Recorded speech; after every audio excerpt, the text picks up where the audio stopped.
जिंदाबाद है, जिंदाबाद था और जिंदाबाद रहेगा। जो हमारी महिलाओं को सर पे जूते चप्पल निकलवा के चला करते थे, उनसे उम्मीद रखे हम कि वो आएंगे हमारे अधिकारों की लड़ाई लड़ने।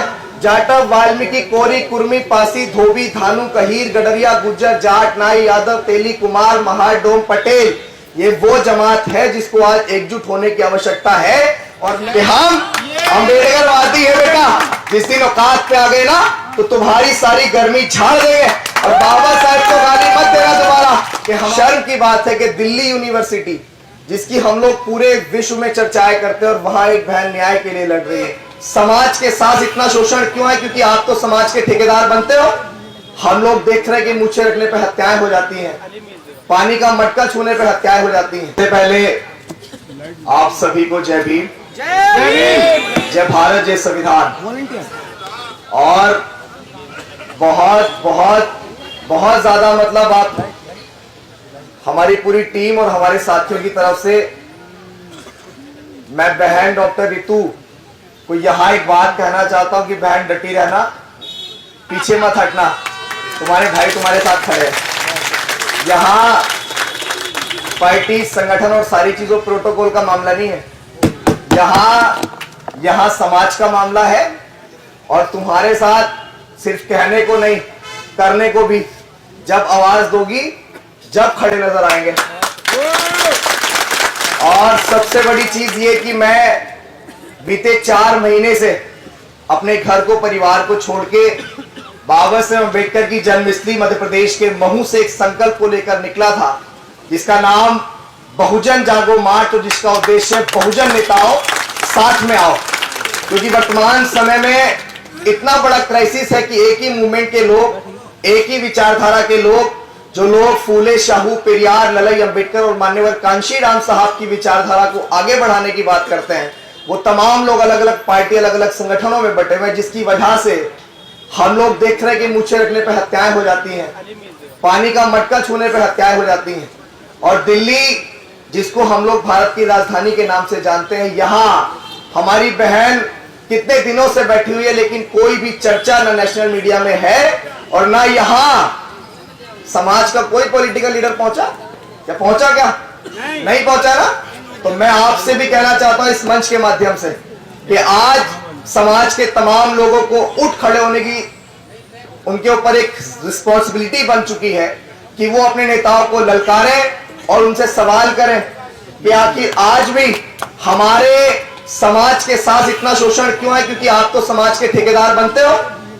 और जब 21वीं सदी में बाबा साहेब अम्बेडकर और मान्यवर कांशीराम साहब ने कहा कि हमें इस देश का हुक्मरान बनना है, हमें शासक जमात बनना है, तो हम लोग देश की सत्ता से इतने दूर क्यों हैं? क्योंकि समाज ने आपको ठेकेदार बना के बिठाया। और हमारी बहन यहाँ पे इतने बड़े बड़े स्लोगन लिखे हुए हैं कि नौकरी नहीं, न्याय चाहिए। तो असल मायने में ऐसी नौकरियां बहुत है। मैं बहन का फिर से बहुत बहुत धन्यवाद और साधुवाद करता हूं कि आपने इतना जज्बा दिखाया, क्योंकि ये स्लोगन लिखने के लिए भी बड़ी ताकत चाहिए कि नौकरी नहीं, न्याय चाहिए। क्योंकि आज बाबा साहेब अम्बेडकर से मिले आरक्षण की वजह से, आरक्षण की मलाई चाट के जितने लोगों को नौकरियां मिली है, वो तो अपने टीवी और बीवी में मस्त है। क्या सामाजिक अधिकारों की लड़ाई वो लड़ रहे हैं? तो तुम्हारा संघर्ष जिंदाबाद है, जिंदाबाद था और जिंदाबाद रहेगा। हम किसी भी चीज से बिल्कुल पीछे नहीं है। और मेरी आवाज अगर वहां तक जा रही हो, ना भी जा रही हो, तो चली जाएगी। जैसे बहन आप हो, तो बहन वो जातिवादी भी है जिसने आपके साथ ये किया। हम लोग महिलाओं को अब शब्द तो कभी नहीं बोलते, क्योंकि हमारे रहबर ने हमें सिखाया ही नहीं कि महिलाओं को हम आरएसएस वाले थोड़ा ही हैं, गुंडे थोड़ा ही हैं। हम किसी भी बहन बेटी को कभी गलत नहीं बोलते हैं। भाई उनकी सरकार है, वो अपने राइट्स दिखा रहे हैं। लेकिन मैं यहां से इतना कहूंगा कि राह के दरिया का किनारा भी कभी आएगा। अभी संघर्ष कर रहे हैं, वक्त उनका है तो क्या हुआ, वक्त तो कभी हमारा भी आएगा। और जब वक्त हमारा आएगा तो किसी को भी जातिगत शोषण का शिकार नहीं होना पड़ेगा। और किसी को भी यहां बैठ के, कितनी शर्म की बात है कि दिल्ली यूनिवर्सिटी, जिसकी हम लोग पूरे विश्व में चर्चाएं करते हैं, और वहां एक बहन न्याय के लिए लड़ रही है, लेकिन किसी की कानों पे जू नहीं रेंग रही है। आप सबसे फिर निवेदन करूंगा कि आज समझ भी आ गया होगा कि किसी एक पार्टी की कट्टरपंथी छोड़ के, किसी एक नेता की कट्टरपंथी छोड़ के हमें तमाम नेताओं को ललकारना पड़ेगा और सवाल करना पड़ेगा, क्योंकि आने वाला लोकसभा का इलेक्शन, मैं बड़ी ईमानदारी से कह रहा हूं, मैं कोई पॉलिटिकल व्यक्ति नहीं हूं, ना मैं यहां कोई संगठन बनाने आज आया हूं, मैं सिर्फ लोगों को संगठित करने आया हूं। और जितनी भी हमारे समाज के अंदर पार्टियां, दल और नेता बने हुए हैं, अगर हम लोग नेताओं की बात करें तो हम लोग एक से एक नेता समाज के अंदर पैदा कर चुके हैं जिन्होंने मूवमेंट को बहुत अच्छा बढ़ाया। मान्य बहन जी है, चंद्रशेखर आजाद है, उदित राज है, वामन मेश्राम है, प्रकाश अंबेडकर, रामदास अठावले, चिराग पासवान। अगर हम बहुजन समाज की बात करें तो अखिलेश यादव, जयंत चौधरी, बाबा साहेब अंबेडकर ने और मान्यवर कांशीराम साहब ने जिनको बहुजन बताया, जाटव, वाल्मीकि, कोरी, कुर्मी, पासी, धोबी, धानु, कहीर, गडरिया, गुज्जर, जाट, नाई, यादव, तेली, कुमार, महार, डोम, पटेल, ये वो जमात है जिसको आज एकजुट होने की आवश्यकता है। और मैंने और हमारे तमाम साथियों ने पैदल मार्च करते हुए महू, इंदौर, देवास, सीहोर, सोनकच्छ, गैरतगंज, रायसेन, भोपाल, विदिशा, खुरई, ललितपुर, झांसी, डबरा, दतिया, ग्वालियर, मुरैना, धौलपुर, आगरा, हाथरस, अलीगढ़, औरैया, फिरोजाबाद, फिर उसके बाद बुलंदशहर, हापुड़, मेरठ,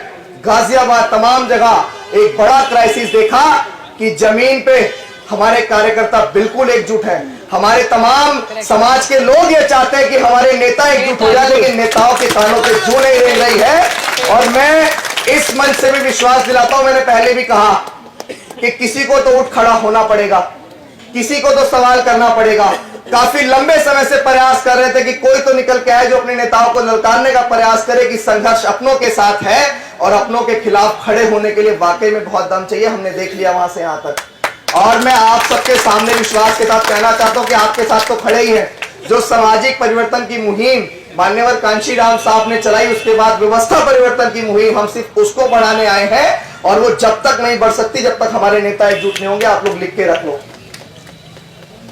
और आज आपको अपने नेताओं के गले की वो हड्डी बनना पड़ेगा जो ना उन पे निगली जाए और ना उगली जाए। और अगर आपने ऐसा नहीं किया तो आने वाले लोकसभा के इलेक्शन में फिर कुछ होगा। और शायद बहुत सारे लोग, मैं यहां से क्या कहूं किसी को, तकलीफ तो ये होती है ना कि अपनों के खिलाफ बोले भी तो क्या, अपने लोगों के खिलाफ कितना बोले। क्या हमारी आबादी इस देश में सबसे ज्यादा दुख और तकलीफ इस बात की है कि आर्ट फैकल्टी दिल्ली जाम हो जाना चाहिए था, अब तक नहीं हुआ। हो जाना चाहिए था या नहीं हुआ बताओ? दिल्ली जाम होना चाहिए था। क्या हमारी बहन के हौसले इतने कमजोर है कि वो सिर्फ आर्ट फैकल्टी के गेट पे सिकुड़ के रह गए? क्या हम लोग इतने कमजोर हैं? मैं तो अपने नेताओं को ललकारना चाहता हूं कि तमाम लोगों के प्रदर्शन होते हैं, तमाम लोग पहुंचते, यहां क्यों नहीं आ रहे हैं? सही बात, क्यों नहीं पहुंच रहे हैं? आप हमारे हैं इसलिए आपसे सवाल कर रहे। विरोधियों से कोई अपेक्षा थोड़ी रखेंगे? बहुत बढ़िया। विरोधियों से कोई उम्मीद रखेंगे क्या? जिन लोगों ने हमारे पुरखों को मान सम्मान स्वाभिमान से कभी खाट पर नहीं बैठने दिया गया, जो हमारी महिलाओं को सर पे जूते चप्पल निकलवा के चला करते थे, उनसे उम्मीद रखे हम कि वो आएंगे हमारे अधिकारों की लड़ाई लड़ने? जब आपको आवश्यकता होती है बड़ी बड़ी रैली और कारवा करने की, तब तो शायद प्रोफेसर ऋतु और तमाम लोग याद आते होंगे, लेकिन आज याद नहीं आ रहे। क्यों? तो आज आखिरी में एक शायरी जिसकी वजह से मैं इनकी तरफ से एक नज्म पढ़ देता हूं।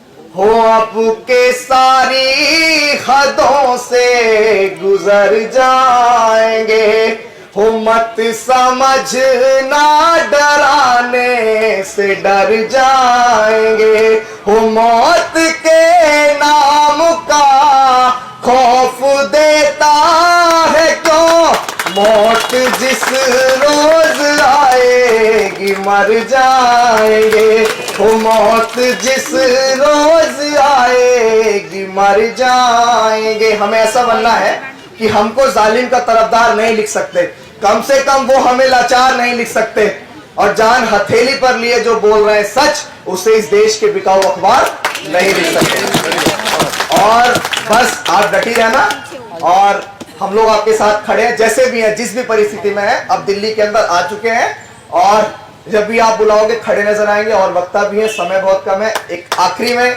एक शायरी और उसके बाद अपनी बात को खत्म करेंगे। हम अम्बेडकरवादी हैं बेटा, कि हम अम्बेडकरवादी हैं बेटा। जिस दिन औकात पे आ गए ना तो तुम्हारी सारी गर्मी झाड़ देंगे। और बाबा साहब को गाली मत देना दोबारा कि हमारी बहन बेटियों के ऊपर शोषण करने की मत सोचना दोबारा। वरना हम भी कानून भूल गए ना तो जितनी तुम्हारी लंबाई है उससे दुगना जमीन में गाड़ देंगे। बहुत बहुत धन्यवाद, बहुत बहुत साधुवाद। जय भीम, जय भारत, जय संविधान।